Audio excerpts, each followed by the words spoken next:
চিরচেনা এই পথ ধরে হেঁটেছি আমি বারবার, খুঁজেছি আমি, দেখেছিও আমি, কেন জানি পাইনি তাকে আমি আর। আসসালামু আলাইকুম, কেমন আছেন সবাই? আপনাদের মাঝে আরও একটি নতুন ভিডিও নিয়ে হাজির হয়েছে এবং বলতে পারেন যে আগেও তো একই জায়গার ভিডিও আমাদের মাঝে নিয়ে হাজির হয়েছিলেন। আবার কেন একই জায়গার ভিডিও নিয়ে হাজির হয়েছেন?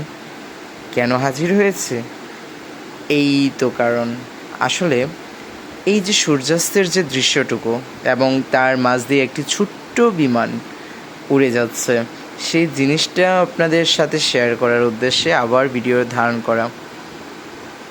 এই দৃশ্যটুকু কি লাখ টাকার বিনিময়ে পাওয়া যায়?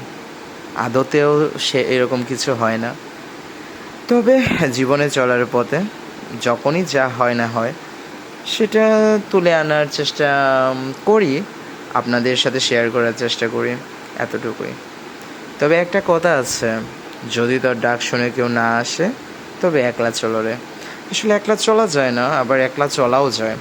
তবে মানুষের মতো, আসলে মানুষদের থেকে দূরে থাকাই ভালো। এদের মতো কী বলবো, বলার কিছু নাই, বুঝে নেবেন আশা করে। তবে একলা চলাই ভালো। ধন্যবাদ সবাই।